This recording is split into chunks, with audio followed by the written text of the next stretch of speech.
Hi, welcome back to Funny You Should Mention. Our guest today is Chris Turner, who does things that I've never seen a comedian do. And in fact, he's always a showstopper here at the Comedy Cellar. He can only close out a show. He's literally the guy you can't follow. And it's because, well, we'll get into it, but among his many talents it's been described as the best freestyle rapper in the game being pretty narrowly defined as comedy nerd white audiences. No, he literally has been described as one of the best freestyle rappers alive. And what he does, I mean, this is what I love doing. I love taking friends of mine to a show where there's a great comedy bill and the last guy is Turner, and he just always blows people's mind. Welcome to Funny You Should Mention in the Gist. Thank you. What a lovely introduction. It's true. It's true. But the problem with it is it makes, no matter how many people say, look, this guy's good, or you have to see this, they always go, well, clearly you're wrong. Clearly you've had a concussion.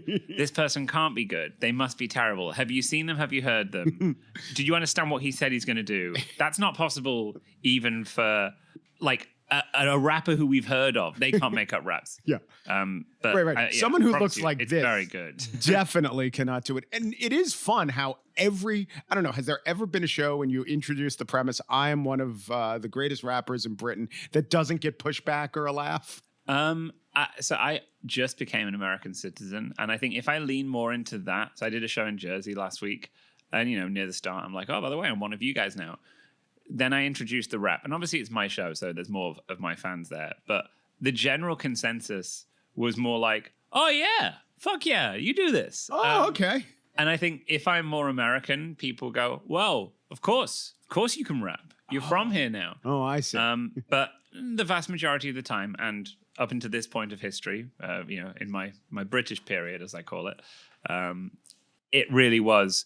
So I'd love to do a rap. Like, I mean, some of my most kind of clicky YouTube videos are just because there was a moment where I go, so I'm going to do a rap for you. And then a black woman goes, oh, hell no. and the whole crowd react to that. And I go, no, seriously, I promise you, it's going to be really good. What would you like a rap about? I like a rap about how you're going to suck. Yeah. Okay, cool. Here's a rap about how I'm going to suck. Well, that still happens. I saw one from a couple of months ago where cultural appropriation, because you're stealing my culture, sir. Yeah, that one wasn't even from the off. That was in the middle. After 3 suggestions, that was someone just like, cultural appropriation. I was like, cool. What are we cultural appropriating? She's like, no, you are. And I was like, yeah, but what am I appropriating? And she's like, black hip hop from the 90s. I was like, well, I'm glad you think I'm appropriating the greatest decade of hip hop rather than, well, everybody get up on the mic and I'm going to rock and I'll rock it right. I'm teaching my 3-year-old about hip hop at the moment. And hip hop is quite fun to teach in a very linear fashion. Like when you're teaching classical music or you're teaching death metal, 2 other genres that we're teaching her, if you start from the beginning, it can be a little bit like with death metal, it's a little bit raw and weird. And then if you teach classical music from the start, it's like, well, no, actually start with Mozart, start with really easy, tuneful stuff. And with hip hop, you can go, no, in the 70s, it was major key, uplifting, dancehall inflected, on the beat, party tunes. Yes. And it's really easy for her to not rap along, but she can understand the rhymes. Like we showed her the halftime show. I don't know when this is coming out. So from Super Bowl 2025 with Kendrick Lamar. The most recent Super Bowl. Yes, still. And she was watching it and she was really interested. But I'm like, I don't know if she's following what's being said here because it's fast and it's dense. And when you play, some Grandmaster Flash, she's like, yes, I know what you're saying. Town, downtown, yeah. Holiday Inn. Thank you. So you've oriented me. Yeah, you can really help on that. But yeah, I appropriate 90s hip hop. Of course I do. The best. Why not? Do you? Well, first of all, when the woman yelled out appropriation, was she intending it to mean a suggestion? And if not, did you No, she was upset. But you took that and you pretended it was a suggestion to help the show. Yeah. Because you basically forced a yes and onto her. Yeah. I mean, one of the best ways to deal with hecklers, and I don't want us to skate past this bit and have it be me being like, yes, of course I culturally appropriate. Like, no, it would be cultural appropriation if I didn't love it, didn't practice it a lot, didn't appreciate it, and wasn't good at it. Right. Final corner of the room. This is your moment to shine. So far, these suggestions have been 6 to 7 out of 10. I want you to blow it out the park with the most incredible imaginative one so far this evening.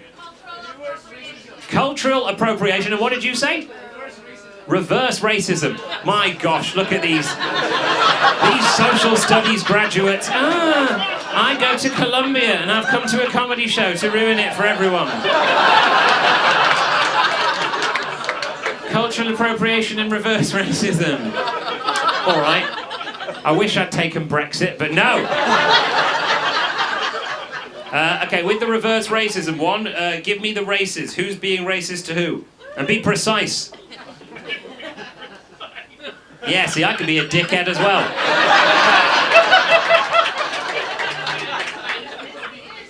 Spanish people being racist to white people, lovely stuff. And then cultural appropriation. What culture should we appropriate in this? And be creative. Black hip hop in the 90s. Wait, so black hip hop in the 90s appropriating what?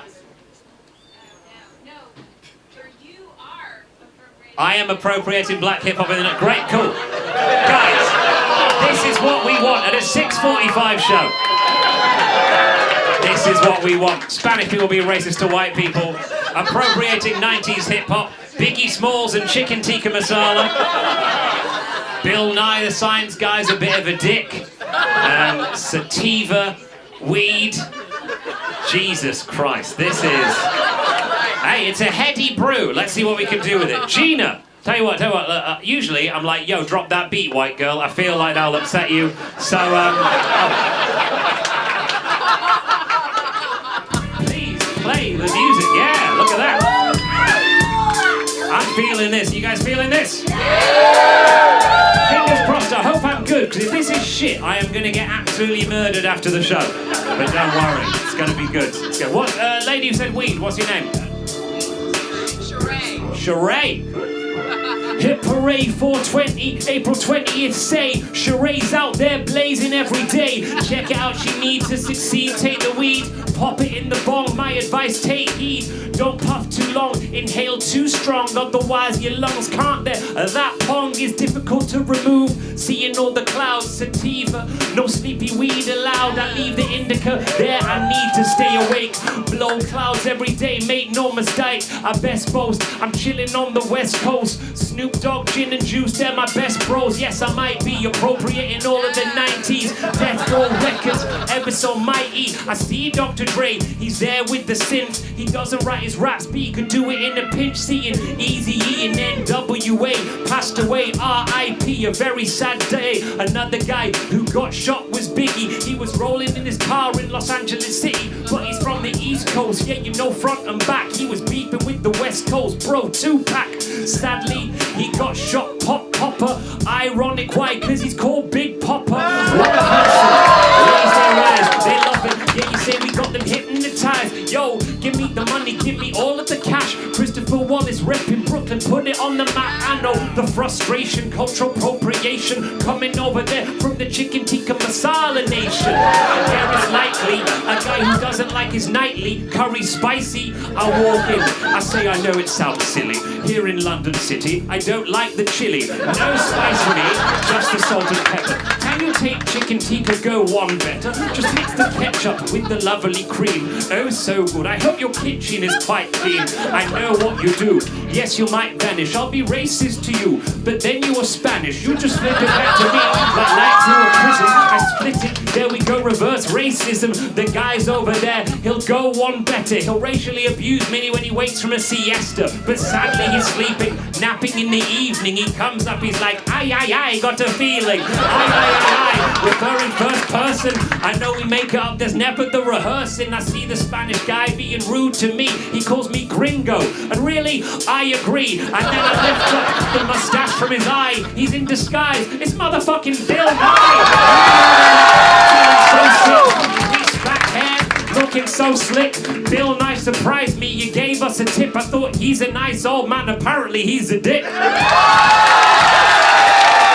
I would say that the most important thing of those is at the first, but if I put that first and said, I'm good at it, people would go, oh, you're very full of yourself. I guess you are American now. Or a rapper, because there's a certain amount of braggadocio. Yeah, the braggadocious nature. I'm probably one of the least braggadocious rappers, which is bad. It's bad for your well, actually, wasn't there that trend where Drake and definitely Kanye, they at least admitted to a little of their neuroses? They got so much credit for that. They're being so honest. And all they're doing is being somewhere in the normal continuum. Yeah, there was a period, and then you're suddenly like, nah, I'm the best again. The best thing to do with a heckler, for me, as someone who's not particularly brutal or roasty, is to just kind of make them seem silly. So if someone says something, most heckles are silly. Most heckles make no sense. If they shout something out, I'll just get them to repeat it. I'll be like, what was that? Sorry, what? Oh, that's not a very nice thing to shout at someone you don't know. And then everyone's just like, you're being so patronizing towards them. And it takes away all power. Also, if you get them to repeat it, that's the hack for any beginner comedians. Get them to repeat the heckle gives you more time to think of a response. Right.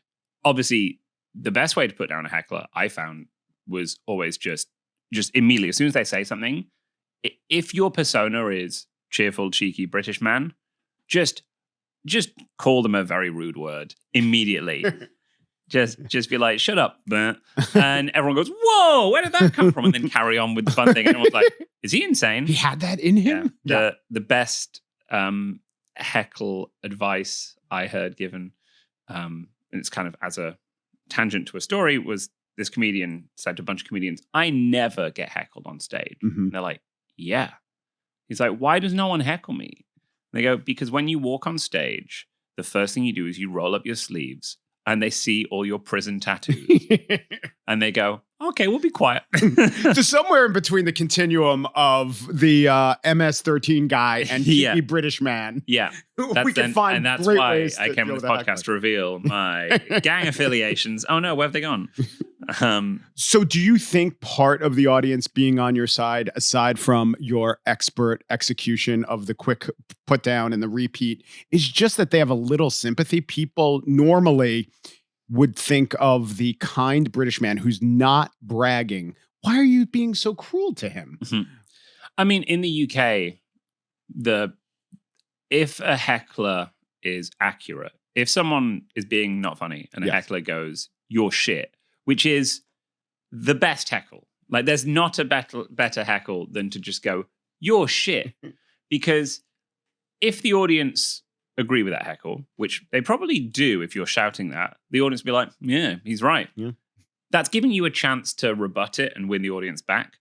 But if you are shit, you're probably not going to win them back. Like, you're not going to have a good rebuttal. And it's a really hard to rebut heckle. It's hard to come up with a witty response to your shit, other than to just go like, no, I'm not. Well, that's just your opinion. If you're not shit and they shout it, then you go, oh, I'm sorry you think that. I guess all this laughter isn't for you. And everyone was like, yeah, screw this guy. Why is he heckling? Or just call him a wanker. That usually, that does work. I think in the UK, I don't get sympathy, because in the UK, I present as slightly posher than your average English person, which is then fun to subvert because I'm from Manchester. I'm self-identified as scum. Yeah. So this, to translate it to the American audience, it's as if you were from Pittsburgh. I'm taking some Coal City. Yeah. It's as if you were from Appalachia. We were a mill town. Yeah. Cotton and mills, and then the cradle of the Industrial Revolution. If it wasn't for Manchester, you wouldn't have all the factories that made shit. For years, that gave you credit. Now you have to apologize for it. Sorry for the smokestacks and the child labor. Yeah. Now we have to be like, but look at all the music we made back in the 90s, the greatest period. Not much good Mancunian hip hop, unfortunately. Yeah. It's coal and then love will keep you together. So I have gone back and watched your early career, and you were, and I found it sideways because I was just looking for one-liner comedians, and there you show up. And when you were 21 and maybe earlier. Younger, actually. That video, weirdly, and I wish I hadn't done it, that video is me when I'm 19. That's my first year of doing stand-up. That's after about 15 shows I'd ever done. Were you in university at the time? Yeah. And that's why I've stopped doing one-liners, because I was able to write one-liners because your brain processes difficult problems when you're not thinking about them. We know this about great thinkers. Think about the thing, think, and then go for a walk. Right. And the brain will solve the problem and it will come to you. Showers are great for that too. Yeah. And so I would be writing 2.5 essays a week. And then just when I wasn't writing, my brain would not be trying to solve the problem of the essay. It would just spit out these weird little joke thoughts, and I would write them down, and then I'd tell them on stage. And I had a pretty high hit rate, maybe like 50% of the things I thought up were like good jokes on stage, which in one-liner terms is like, really, that's quite rare. I think when you're actively writing one-liners, you have to write 10 to get one good one. Mhm. There used to be a hit rate for people who are good at one-liners. And I never pursued it far enough to get to that level. But, I probably could do like from across my whole career, like the one-liner jokes I've written, I could do maybe a 40-minute special of just one-liners. But all of those would be front-loaded early in my career. Some of them quite cheesy puns, but some of them like quite good jokes that I still would use now. And it was that activity of forcing your brain to really kind of think about something else, and it would spit them out. And then when I left university, my brain didn't work that way anymore. But that video was when I was 19. And then every year as I got older, I changed the description because I was like, oh, it's referencing the comedian now. So it's like 20-year-old comedian Chris Turner, 21-year-old comedian Chris Turner. I'm like, oh no, fuck, people are going to watch it and be like, oh, it's 37. No, he's not. I should have left it as 19. If I change it now, there. But then this is also helped by the fact that my Wikipedia lists my date of birth incorrectly.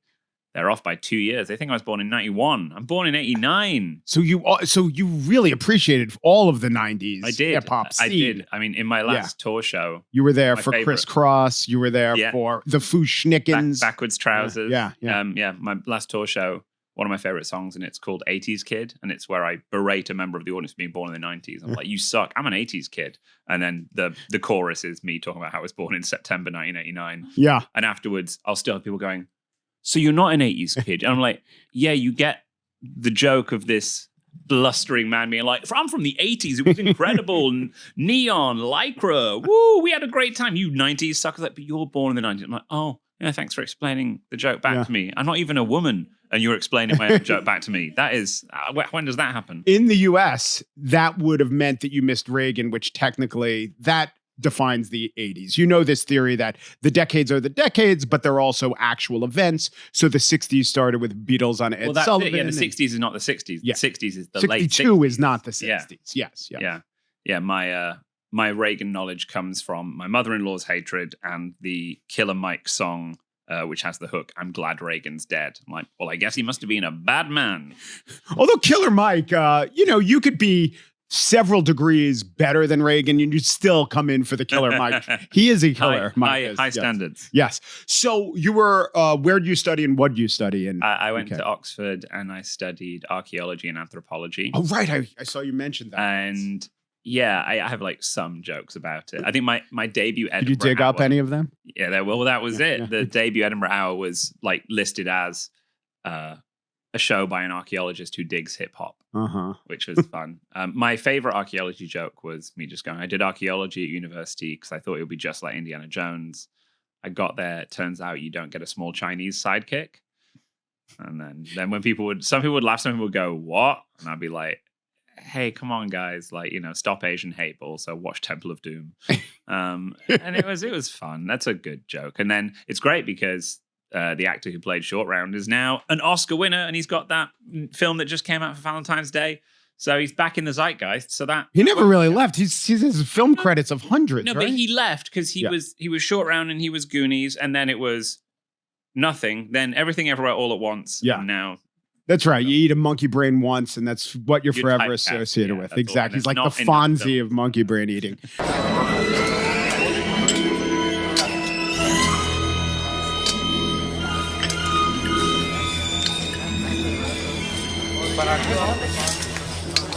Chilled monkey brain.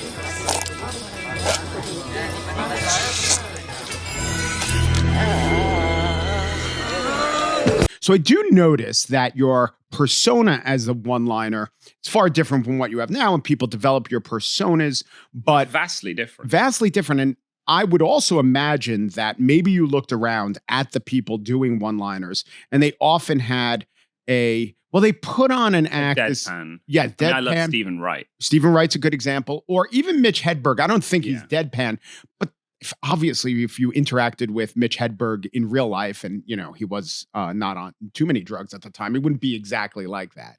And so did you feel you had to adopt that persona? So yeah, for You were anyone taught who's that way? not aware, it's very deadpan. It's very much just kind of walking on and staring at the audience and being a bit weird, which there was a long tradition in the UK of. So Milton Jones is the most famous one-liner comedian at that time, and was a kind of polar opposite to Tim Vine, who was a one-liner comedian who did puns and was very cheesy and would come on and would be like, "Hello there, here's another joke for you." Whereas Milton would come on and just look weird. And he said really early on that he wasn't going anywhere in his career because people thought, "You're weird. These are weird jokes." And then one night he put on a Hawaiian shirt and stuck his hair up, and everyone went, "Oh, this guy's weird." And then he told a weird joke and they go, "That makes sense." Right. The weird jokes mixed with it. And it's like, if you think of someone like Jimmy Carr versus Anthony Jeselnik, both dark one-liner comedians. Jimmy Carr's coming at it from but he's a proper English gent in a suit. He's a very polite, posh man saying these horrible things. Yeah, 40% of his jokes are pedophilia related. Yeah. Whereas Jeselnik comes on and is like kind of cool swagger. And I think both of those personas could only exist in the country they exist in. That's not to say they don't cross over. But Jimmy coming up wearing a suit telling cruel jokes in the UK works. If you were dressed as Jeselnik in the UK telling cruel jokes, I think people would be like, "Why are you so mean? This is unnecessary cruelty." I think in the UK, there probably would be an element of who does this guy think he is? Yeah. Because that is a more common sentiment in the UK than it is. Well, in we the don't US. like cool comedians in the UK. Right. Like, Saturday Night Live, they're cool. Monty Python are dorks. yeah, comedians aren't rock stars in the UK. A comedian should be like everyone, unless they are the weirdo outsider like Milton or Jimmy coming on and people going, "Well, of course, this guy's a little bit posher. This guy is, of course, he's a cruel upper class posh. I mean, that's it. He's not. He's wearing a suit. So your average viewer is going to go, "Oh, look at this. He's a smart posh boy." I think that's a defense mechanism. I know that when I started out, I had very few jokes. So I thought, well, if I leave big pauses, I've got 10 minutes rather than 5.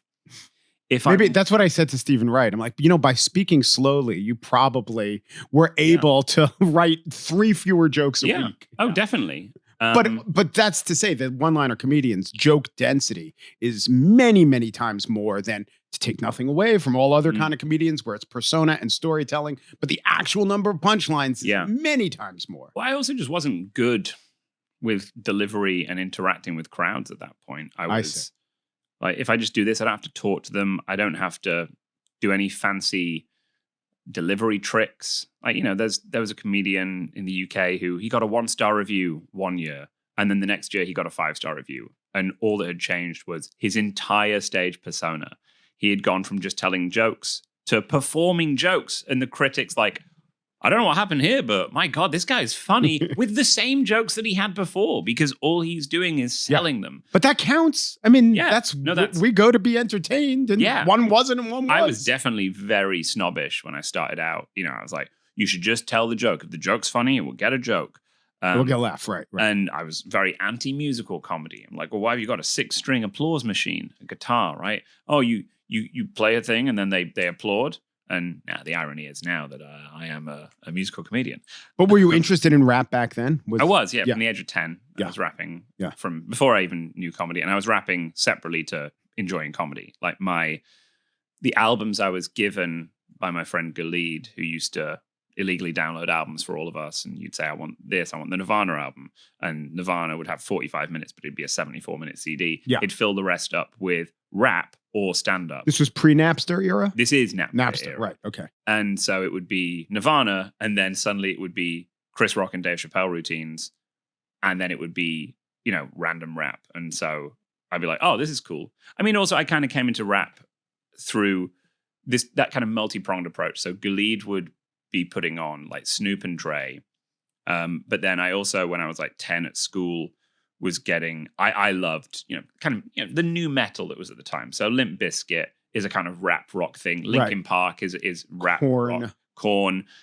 But then you've also got Eminem, who's in that period of, we're all 10 years old. There's Eminem, there's South Park, there's this, and Grand Theft Auto. It's this period of just over the top obscenity. Yes. Where Eminem is wearing his kind of Jason mask and his, overalls and his chainsaw. And you're like, what is this theater of like just absurd violence and cursing and saying things that we don't understand, but it's cool. Like when you're 10, I remember we looked through the dictionary to find all the rude words because that was what we could do at school. Like you can get the dictionary and look through it and I found all these words and I can find they're in the dictionary and they're rude. Do you think if you grew up in an era where all the obscenity was not something you had to look up or could look up, but was just presented to you and you were inundated with it, your formation would be different? I don't know. I mean, how do you, all the multitude of possibilities? Because another part of it was my mum would constantly take these albums away from me. So you can't listen to this. This says parental advisory. This is rude. What are you listening to? And that's then naughty. That's forbidden fruit. I'm like, okay, well, if I can't listen to the rap, I can make up the rap. So I can make up my own raps. I can, I've spoken about this a bunch of times. I'm also 10, 11, 12. I've got no one to talk to about rap because there's no internet really to look this up. There's no friends my age who care about rap. Not Khalid, or Khalid was in the future? Yeah, but Khalid is like one of 3 black guys in my whole year at school. Khalid's not hanging out and talking to the white guy. Khalid's also a Muslim. The other Muslim guys in our class who are kind of from India, they're hanging out with them. Khalid's from Sudan, so he's also hanging out with like the other African guys, but there's only 3 of them in that year. Yeah. They're not talking to the weird white guy who's like, hey, I really like that Dr. Dre song you put on. All my friends and me are into Nirvana and I mean, they all love Pearl Jam. I'm a big anti-Pearl Jam guy. I've got no one to talk to about it. And I just assume that all rap is made up. Anyone else who grew up freestyling grew up knowing that this is what you do. Mike Yard, host at the Cellar. Yeah. Every time I freestyle, he'll remind me, he'll go, I mean, he goes on stage afterwards and he'll be like, fuck Chris Turner. He's like, I'm from East New York and he can freestyle rap better than me. I fucking hate that. And he's like, I've been in jail. And yeah. Fritz doesn't but even have He tells me, he goes, growing up, he'd hang out in the hallways of the apartment buildings where they lived in East New York and everyone would be freestyling. Mm-hmm. He goes, and I wasn't very good.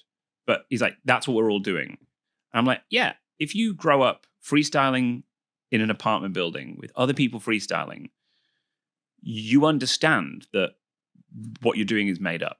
You learn that rap, that Nas is writing stories about his life. I am listening to this going, oh, this is all made up. That's what rap is. Rap is making up a story. So I'm like, how can he just make this up? That's impossible. And you listen to Andre 3000. How can anyone make up something this complex and this brilliant? This must be the smartest person ever. Right. Ever. He's so smart. And already at 10, 11, I'd been bumped up a year at school. I had like extra credit all the time. I was told I had like gifted children, all that kind of stuff. I was like put in all these classes. So everyone was always telling me, you're really smart. You're really smart. I'm like, not as smart as these guys. I've got to do that. And so, for 8 years until I go to university and really, I mean, I'm sure there was a period along the time when I finally learned. But for the first few years of freestyling, I didn't know that you're not supposed to be able to do it. Right. You're not supposed to be able to no freestyling should be as good as written. Right. So I didn't have that limitation of, no, you can't do this. Because when you tell someone they can't do it, it's like, oh, okay, I guess you can't. You place that limitation on yourself. Another thing that strikes me is, you're right, most of the people who are experts are very good in a field. The usual way is to be steeped in it and to have absorbed it at an earlier age. I mean, this is very common, right? Someone who's a musical prodigy often will be have musical instruments in the house, or look at professional athletes. It's not just the genes, it's the fact that they were trained by maybe a professional athlete father when they were young. But there is another category of, I'm going to say, genius that seems sui generis. and they just come from no example of that. I'm thinking I was trying to. So Paul Schrader grows up it's not Amish, but it's an Amish-like community. And he's not allowed to watch a movie until he's 17 or 18. Just to say, one of my favorite Wikipedia articles. And this is when I realize, when people go, how do you know so much? I'm like, well, I don't actually absorb it. How do I have a favorite Wikipedia article? There's a list of the Amish communities. There's 20 plus, ranking them by what they shun. Oh, so it's Amishness. So it's a list the of Amishist to the Amish left. Yeah. And they all of them use washing machines. There's not a single one that doesn't use washing machines. But then it ranks. And there's Amish communities, it's just they use everything except widescreen TVs. Right. Well, zippers are still a little controversial. It's just, I think that's so fun that you can still be Amish when you're like, oh no, we use cars. Yeah. But no. Halogen light bulbs? No, come on, never those. We have the internet, but it's only dial-up as Yahweh intended. Yeah. And in that list of Amish communities from the Amishist to Amish least is the last line is, and they also shun communities 2 through 18. And then number 2 is they also shun communities 3 through 18. Yeah. Yes. They shun the other communities. So yeah, there is this way of not knowing what the rules are supposed to be allows you to have breakthroughs, or it doesn't usually work. The person usually doesn't have the innate ability or the drive or whatever it is. But it does happen. And you're saying something like that happened with you. I think so. And then when I compare it to, how I guess you should be able to freestyle, which is you're training the muscle. Yeah. The way I picture it is the only way you can wiggle your ears is if you were wiggling your ears since you're a baby, because the muscle that wiggles your ears, when you're a baby, the size of that muscle to the size of your ears matches. So you can use it. And if you keep using it, you can keep wiggling your ears. Can you speculate as to the adaptive advantage to that? Well, that's it. This is my evolutionary anthropology degree from Oxford University. Watch it fail me. No, in the same way that, And the ears are cartilage, so we can't even study the bone, right? There's nothing. Yeah. We don't know the wigglers or the wigglettes. There's so much leftover stuff. I mean, the thing is, animals can move their ears. They can pin their ears back. They can do all that. So that's where that's from. Sorry if you believe in creationism. You're probably not listening to two New Yorkers. Imagine if you did, though, and you thought, okay, here's what God did on not the 8th day, 7th and a half. He put the ear wiggling gene in certain babies, but with the caveat that you could only keep doing it if you thought to do it when you were 1 month old. And so I think with me, it's that the brain, and you can see this with language. I mean, I'm such an idiot. I remember one time seeing a child speak English and then speak Spanish. I was like, that child's 2. It can speak Spanish. I can't speak Spanish, and I'm much older than that. I'm like, I'm an idiot. But if you start learning language at a young age, it's so much easier because the brain just kind of adapts to those sounds simpler. I mean, Chinese is a kind of very phonetic language. If you don't learn that really early on, you kind of are fucked. It's so much harder to learn Chinese. Because to me, this sounds like shu, and shu are the same. And yet 1.6 billion people do it. He just said a really offensive sentence. Wait, no. We should issue an apology. What Chris meant was shu. And now, sir, the shoe is on the other foot. There's 1 or 2 questions I want to ask you about the early, very deadpan one-liner days. I have talked to and heard from comedians, Dimitri Martin. They enjoy they have mathematic minds, and they like looking at jokes as a puzzle to be solved. So it surprises me that you are saying that most of the jokes didn't occur to you that way. They were spontaneous thoughts. Yeah. How much crafting and refining went into taking those thoughts to a joke? I love Dimitri Martin. I don't look at Dimitri Martin and go, oh yeah, those are jokes that I could write. I was much more like, I would watch Jeselnik and be like, oh, I could guess what the punchline would be. Whereas Dimitri, I couldn't. One of my writing exercises starting out was I would listen to other comedians' jokes and I'd try and guess the punchline. And if I guessed a punchline and that wasn't the punchline, I would then tell that joke. So, one of the ones I remember, Jeselnik had one, which was my girlfriend's dad said we couldn't sleep together, and then his punchline was something else. And I was like, oh, the punchline for that should be my girlfriend's dad wouldn't let us sleep together, which is a shame because he's very attractive, right? And so I'm like, oh, great, cool. Yeah. That's my joke now. Because that's An not upended expectation, the ambiguity of the pronoun. Yeah, so you went listen there. to a setup, and then if you came with a punchline, then you tweak a setup. So you'd find a different way to say it. But yeah, I mean, you'd figure out the words around. Like, you want the economy of words in a one-liner. One of my favorite jokes from when I started was the way I wrote it was the opposite way to how it worked on stage. So the joke as it became was, I just got myself a laminator.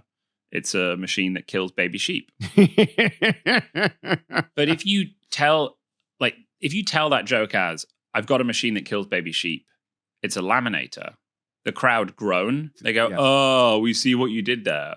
Whereas if you upend the expectation, which is, we've got a laminator, they go, we know what that is. That's a machine that. And this is how the brain works with jokes. And this is why timing is actually the most important thing in telling jokes.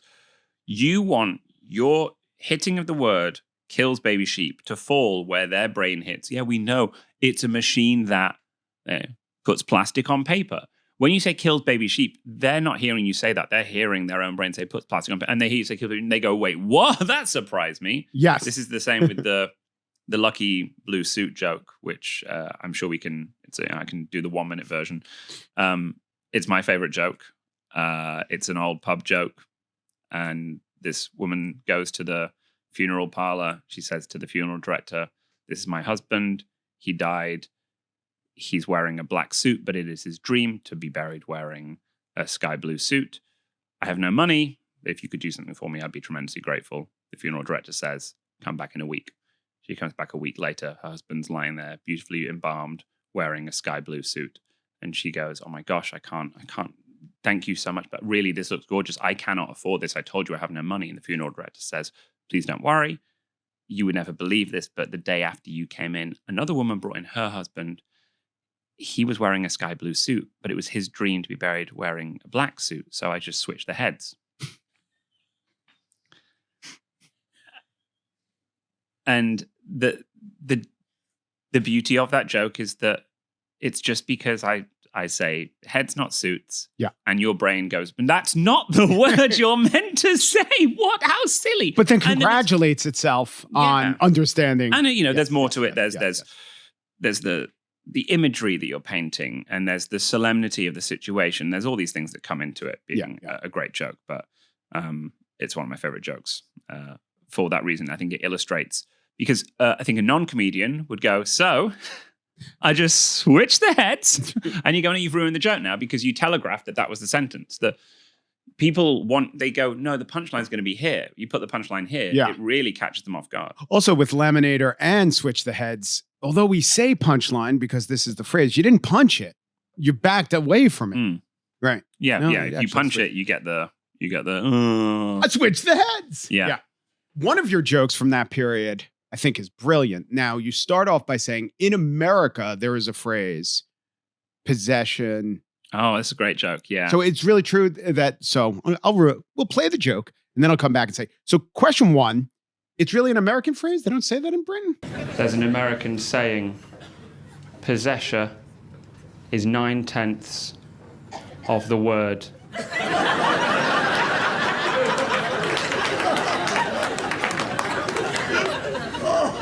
I think the reason that it is a saying, yes, that would be known in the UK. I think I would say it's an American saying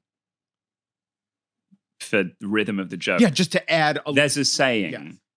There's an American saying. To me, that seems. There's a saying among. They've just heard it. I haven't heard it, and I don't remember it. But right. So yeah, that makes sense. That you add a little bit, and as we just heard, possession. Now, I said that is a brilliant joke, and then I said, wait a minute, and I wrote out possession, and it's goddamn 10 letters. Yeah, it's perfect. I wouldn't have done it if it wasn't. This is my question. Yeah. So when you thought of it, when it occurred to you, did you not know it was 10 letters? Did you? No, I wouldn't have known. And this would be one that came to me completely. Yeah. It would have just been, I would have gone, possessor is 9/10 of the word. I know I would have grappled over pronouncing it possessio. Yes. Or possessio to try it, because one problem with the British accent is possessor kind of sounds like possession. Mm-hmm. Whereas I think in America it'd be like possessor, possession. I think there's more of a distinction there. There's a British rapper called Central C who's very big currently. And he says the reason he's so big in America is that he doesn't end his bars, his lines, in a hard to interpret way. He's never going to end on like a word that Americans might not fully understand or could sound like another word to an American ear.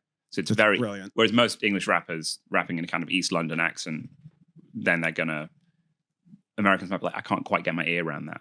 In terms of the mental process, you get 5 suggestions. Is that the platonic ideal? How do you decide that 5 would work best?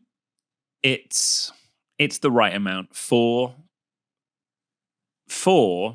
even numbers aren't nice. True. Even numbers aren't good. You always have an odd number of cheeses on a cheese plate. Right. 3 seems too few. People can remember 3 things. I know that people are impressed that I just remember the 5 things. I was going to say that. They go, how do you even remember that? Yeah. You think that's the impressive thing? Yeah. I forget one of the things all the time. But then people like that because it's fun when I go, what was the 5th suggestion? And someone shouts out, jelly donut. And then I go on that and they go, wow, you definitely couldn't have prepared that because you forgot it. 5 is nice. When it's time constraints, I do have to do 4 because it does reduce it. I mean, when I did my Vegas run, there were times when they're like, could you do 4 suggestions to make this shorter? And that was an instance where I had to put more thought into it because the director would say, end the rap on the funniest one. I'm like, well, the funniest one is always the rudest one, or it's to do with booze or sex or whatever. Yeah. So like that was always my direction there, kind of dumbing it down in a way. Because maybe it's the late show and you need to go, as in the late show of the run, you do 2 shows a night in Vegas. It might be a case of someone says chlamydia. Because what I like to do, and you'll notice this watching videos, if someone goes, rap about Ukrainian herpes, my interest is not in rhyming Ukrainian herpes, okay? My interest is in rapping about Ukrainian herpes. Anyone can rhyme Ukrainian herpes. Anyone can get a rhyming dictionary, learn all the words, and rhyme them. And that's what most freestyle rappers do. Right. And you should do exercises to get including burpees. It's a parlor. Very good. Very good. It's a parlor trick. Mm-hmm. Whereas freestyle rap, as I see it, is exploring the topic we're rapping about. Whether you're doing that in a hallway with your friends, you're rapping about your life or your day, or you're rapping about your buddy you can see there. With mine, I like to rap about them. So I'll bring up the topic. Yes. I'm not necessarily rhyming it. So you don't get the pop. The pop is when you go, and they go, oh, he said it. If you say it at the start of the sentence, it doesn't get the pop. You take off and explore, and that's when the creativity comes in. In this Vegas run, it was like, finish on the last rude one and don't rap about it. Just set it up and be like, I could use it like antibiotics, but still can't get rid of you. That's why you make sure you don't get chlamydia. And then they go, oh my God, he did that thing. I'm like, that's so basic and easy. Anyone can do that. You dog just salivating at the bell. Yeah. But sometimes you do naturally end on the mic drop reference to. Yeah. Yes. But then if that's not me trying, it comes about naturally. Yes. And you can tell I like it because if you watch me when I'm rapping, if my final thing is me being like my big clip where it's like 19 million views. I'm like, they call it a sausage because someone's having to rap about sausage. When I'm doing something like that, that's me. I'm never thinking about that in advance. It's me just going, oh yeah, look at that. Look how I looped that back in a clever way, rather than from the start, I knew I was going to end on that. If I know I'm going to end on it, it's less satisfying for me. If someone says something in advance and I go, when I'm getting the suggestion, if I go, well, the obvious joke is this, and I'll save that to the end and I'll set it up and there's the obvious joke. And they go, ah, inside I'm going, well, yeah, because I cheated. I thought of it and then I said it, rather than freestyling, which is, well, I didn't think of it and it was still amazing. Yeah. Except every other comedian, when they think of their closer, is a joke that they know will work, because it's just the difference between the improvising aesthetic and what you value and the standard comedy aesthetic, which is let us work out this joke until we know it gets a good reaction. You're very proud of that. You haven't cheated. Yeah. Ali Wong did not cheat when she ended her show with, the mic drop moment, bringing it all back and tying it all back, even though she didn't think about that just once, She did it and executed it perfectly. Yeah. Yeah, I guess I'm the person, who are we performing for? I think this is a question you ask all comedians. Who are you performing for? Are you performing for the audience? Are you performing for yourself? Are you performing for your dad? I'm performing for me. And that's one of my flaws as a comic. The greatest comics are performing for the audience. I think like big examples are Jerry Seinfeld is performing for himself. I think if you look at comedians over time, there are comedians who began performing for the audience and then ended performing for themselves. Carlin. I think that's how you can see, it gets less good. That I think you have to be performing for the audience to be. I think, I'm sure there's plenty of examples about this, but I'm performing for myself, and that's my problem. And it's like why when people come up to you and they're like, "That was amazing. That was the best thing we've seen." If your instinct is to go, "I'm so glad, thank you." Yes. My instinct is to go, "Oh, you should have seen the last show." I'm trying to have fun. I want to enjoy myself. So if someone goes, "Blah blah blah," I'm like, "Oh yeah, what do you think about that? Oh, why do you like that? Yeah, really great." Sometimes that's me trying to squeeze the suggestion for more. If someone goes birthday, great, I could do a rap about a birthday, but brilliant. How old? How are you feeling about that? Okay, existential dread upon approaching your 40s. And then that's a much better suggestion because most suggestions are bad, and I have to massage them a little bit. Yeah, I notice now you're making rules. Nothing about being British, no animals, and what was the third one? Or just be creative. There's no food or animals. No food. But sometimes someone will throw it at you. Specific food or animals, I will be fine with. If someone's like a spectacled bear, great. Lovely. Fantastic. If someone is...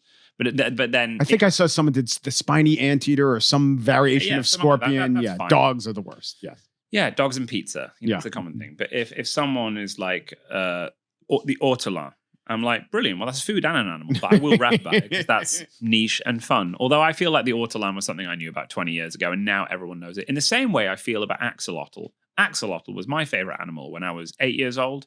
And everyone's like, what the fuck is that? Now everyone knows what axolotls are. There's plushies of them everywhere. And it really annoys me because it makes 8-year-old me look like an absolute loser. This basic bitch 8-year-old who was like, I like the smiling salamanders from Mexico. No, fuck off. I was on those way before anyone else. When you think of a rhyme, do you think of it in pairs or how often do you think of the pair and how often do you just say the first line and then challenge yourself? It's the challenge. Because early when you're starting to freestyle rap, you're thinking, I need to rhyme this word, so I'm going to say this word first. Now, I'm like, I'll just say the word when I think of it, and a word will come that rhymes with it. It's not, I say this all the time, it's not chess, where you're thinking 5 moves ahead. It is tennis. I will say I play neither of these sports. Chess, a sport? Sure. Yeah, look, if you have things up your bum vibrating to tell you what move to make, it's a sport. The ball comes and you play that shot, and then you maybe try and predict what the opponent's going to do. But if you do that, they're going to catch you out. So you just play that shot. And I think I don't know if that's correct. Is Novak Djokovic going after this? They'll do this and this. No, I think I'm saying Novak Djokovic because he's the great that's still playing. I do not like him. That's not an original take to be like, I find Novak Djokovic fundamentally unlikable. You want to be around people who do vaccinate. Is this what you're saying? I want to be around someone who's Spanish with one very big bicep. Nadal. I think you're just like, he's going, I'm going to play this shot as well as I can, and then I'm going to react to yours. Right. And I trust that I can return whatever shot you do. And I think that's me. I think I'm like, oh no, I'll find the next thing. I illustrate this like in Lord of the Rings. There's a bit where they're running and the bridge is falling, and as each stone falls, they jump off it just in time to the next one.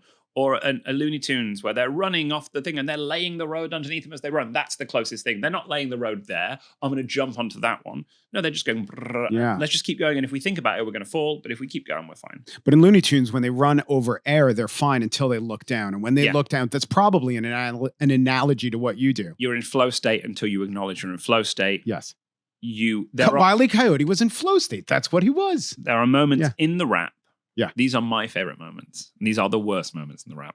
There are moments in the rap where I want to stop the rap and go, did you all just hear that? Did you all just see what I did? I don't think enough of you appreciated that mental link and that pun I just put in. Rewind the tape, DJ. Listen. There we go. Why are you all booing? Why don't you like me anymore? Do you have a philosophy, or do you think that are the rhymes better when it's an end rhyme versus what they would call in poetics an enjambment, which, Across the bars. yeah, would help. I mean, no, but that's just because everyone goes, oh, but how can you rhyme? Everything rhymes. Every word contains letters. Every word contains different sounds. Enjambement doesn't have to rhyme with mon. It has omb yes. in it as well. It also, you can spell it. You could also bring up the fact that it's French, and there's all these things. The illustration for this is Snoop Dogg loves to say "izzle" at the end of words. He also loves to spell words. California, well, that doesn't rhyme with hey. Yeah, it does, because it's spelled California. Oh, brilliant.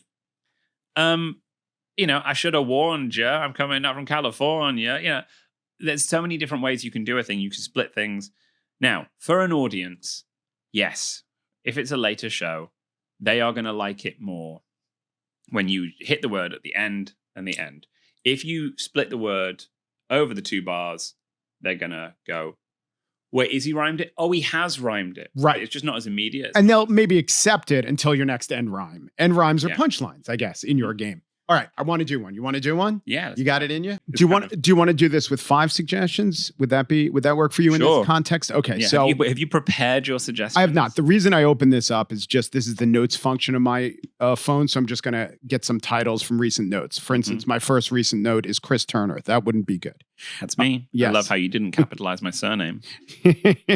Wow. All right, so one I have is something called Springer. Jerry Springer, is that good? I've interviewed Jerry Springer. Before he died? Yeah, no, I did it with my crystal ball and burning sage. Then I had not Jewish. So you want to just take that as Goyim? Okay. Then I have cabinet nominees. Great, yeah. I was going to say Trials of the Century, but that rhymes with, here's a good one, because it's not. Legal Zoom. Do you know what that is? Vaguely. It's the service that people use to not hire a lawyer. It's because they had that AI court case recently. Yeah. And then Hispaniola, that's in there. Yeah, that's the ship, innit? Whose ship was it? No, I think that's the name of the island that the Dominican Republic and Haiti. That's what it was called. Yes. So as a unit, Dominican Republic and Haiti or Hispaniola, also called the Antilles. How many is that? That's 5. All right. So we had not Jewish, Goyim, Jerry Springer, cabinet nominees, LegalZoom, and Hispaniola. All right. I will say these are 5 good suggestions, and by good I mean ones that I would be like, if there were 2 of these in a show, I'm like, fine, I'm going to lean heavily on the other 3 to make this rap good. We don't have an audience to entertain here, so this is just me. Oh, sorry. Michelle's here. Wait, good suggestions because they're bad suggestions, you're saying? No, they're good suggestions because they're hard suggestions. Yeah. I feel like because if you watch enough of my videos, you can figure out what I will find it hard to rap about. The answer is specific sports people from America's past. And I will really struggle on those. No, these are good. They're not. I think Hispaniola is the Greater Antilles. It's also known as that. I think. The Dutch had some Antilles as well. They all had Antilles. Yeah, but then they lost them, so I guess that's their Antilles heel. Well, that actually, I had an Antille, and now she's my late Antilles, like the Dutch. We lost our Antilles. So, do we have this beat? Oh yeah, we have a beat. Oh shit! Can you pump that up on my phones, please, DJ? Well, this is a freestyle about cabinet nominees, LegalZoom, about Hispaniola, about Goyim, and about Jerry Springer. I don't know which one to start with. Let's go with number 1. This is lovely stuff. So many you could bring her. Let me pop off the dome. I can see Jerry Springer. Get this, no tricks up the sleeve. If you start a fisticuff, then I'm shouting out, Steve, come up here. That's security, opposite of purity. People look at these and they're trying to figure out DNA and the fatherhood. When I watched the show, I thought that it was rather good. I watched Jerry, let me say I'm spitting some. Born in the UK, he's a British citizen, true fact. Born in Highgate Tube in the Blitz in the 1940s. I've proved that I've read his Wikipedia, interviewed on stage about in 2015. That's a real age. He said to me after we did the show, Chris, I really want you to know you're a good interviewer, better than most. That is true. I'm not just braggadocious boasting about that, but sadly, R.I.P. You were saying, did you interview him posthumously? Of course, it couldn't happen. Why can't provide it? I'm not a psychic. Yeah, got a nice hit. When I ride the mic, it's incredible. You know that. Split it in two like Hispaniola. Yo, Haitians gonna hate. Not been doing very well on the late. Got a president that's shot by the people coming from Colombia or some other South American that's fun for ya. But other side, yeah, still in the plan. They be coming up Republic of Dominican. They can split it down there like the hibiscus in my drink makes it ever so fizzy. I can see people on there keeping in touch. Got my nice little pancake, weed smoking Dutch saying, oh yeah, je coach greater Antilles. Don't make a mountain out of a molehill, that's silly. I think that's some type of anthill pun. If you want to be an attorney, then Sean, you gotta make sure you leave some mental room. Or really, AI's gonna take your jobs cause legal Zoom is swooping in like an eagle soon. They're gonna take it clear out the whole judge courtroom. I sound like I'm from Georgia cause last night I watched Juror number 2. That was pretty hot. It's in Georgia cause it's in the courtroom with the judge. Legal Zoom got analysis, they won't budge. Reading all the outtakes from all of the rulings. Got the freestyle flow to leave you drooling. And now we're gonna see the goyim. Even though I am one myself, I can't really avoid him. I can prove this, gone through this. My penis not Jewish. Never read the Torah, never gone screw this. Never had money when I turned 12 or 13. No bar mitzvah, I'm keen. I was never going to all of the yeshiva, all of the stuff, best believe you. One more thing, soothing like an ointment, the opposite of all Trump's cabinet appointments. I was getting scared like every day. Seriously, is our health ruled by RFK? Put that sharp sword back in the scabbard. What's next? Oh, motherfucking Tulsi Gabbard. She be coming up there, not sparing your blusher. She's like, actually, I really, really like Russia. Oh, Tulsi. Don't insult me. All of Trump's fans, yeah, they're doing somersaultsy. And don't forget Elon, we want, he's unappointed, like 3+1, the fourth whole thing of the whole, what they called, Congress or the House. Yeah, we got to impress. That's the shit. Yeah, you know, we set them straight. Cabinet appointments going past it every day. I mean, I've not got a punchline for the end of that, but. Does the music have to end? No, it doesn't, but I'm done. These were the rhymes that Chris Turner wrought. Thank you. And that's my final thought. Oh, there we go. Very good. Very good. It's freaking amazing. This is why it's a magic trick. And I will also say, I mean, we were talking about how a freestyle rap in front of a crowd is different because I have to end with a finish. And even if like, I'll throw in a finish on. If I don't have a line to finish on, sometimes I'll just finish with a rhyme or whatever. But I might be like, you know, I can cue them to clap and cheer of my final line by being like, so that was the rap that we did, you know, blah, blah, and then they'll start going like, woo, you know, and then I'll say whatever I want at the end. Or I'll just be like, you know, like, that's how we spit. It's a freestyle rap from a Brit. And they're like, woo. In here, it doesn't fucking matter. I can just be like, yeah, whatever, I'm done. Well, which is like when I was live streaming, I used to just like, sometimes I let the raps peter out because I'm like, you all know I can do this. Who am I proving it? I'm not proving it to anyone. I'm not going to artificially create a punchline to entertain the other. You don't have, right. You didn't come in and say at one point in this interview, watch this nerdy white guy actually spit bars. Yeah. No, those are fun to rap about. Did you? And you liked it. You enjoyed that. No, I enjoy doing it. Yeah. I enjoy the act of doing it. If I'm not like, again, I don't care whether that's good or not. I enjoy doing it and the creativity that flows forth. And, you know, also, I mean, again, it's the thing. People go like, oh, you did this rap about this. And they assume I'll remember because everyone thinks I've got photographic memory. I have the worst memory. I have a terrible memory. The way my brain works is I do not remember things. I don't remember hardly anything. I mean, my wife remembers everything. Yeah. It's good to have that in a relationship. It is. One's the hard drive and one's the gas processor. Yeah. My gift is, not my gift. My gift every year from her is a photo album. And it's nice to look through and she'll be like, this is last year. I'm like, I don't remember any of this. And for some reason, the way my brain works, I don't store things like that. Information will kind of come up in the raps. But yeah, but I'm blacking out when I'm doing the raps. So I don't remember what I've said about. I mean, do you think hypnosis would work with you if you were asked to rap during it? Maybe you could dredge up memories. Maybe it's all there. Maybe it is. I wonder. Anyone who wants to hypnotize me and do it, I used to freestyle to hypnotize. That beat is such a good one to freestyle to. It's 101 BPM. It's a good beat. Chris Turner appears at the Comedy Cellar. He also has, and this is why I'm reading it off an iPhone. You could hear his new podcast. It made it sound like he also has an iPhone. He has an iPhone. He's got a VCR. His wife gives him photo albums. He recognizes most of the people. You know, there's a 50 Cent song where he lists the things he has in his car, which is stash box, cash box, Xbox, fax machine, phone. And I always heard that and went, he's boasting about a fax machine. What's he doing? Drive-by admin? That's right. He has to. And also is the people that he's dealing with, they're insisting on the facts. They're not scamming. That's why he got shot multiple times. They were like, we said by fax. We do not take PDFs, motherfucker. The name of Chris Turner's new podcast is God Forsaken, or maybe God Forsaken with Chris Turner. Chris, thank you so much. Thank you very much. All right. That was great. Thank you.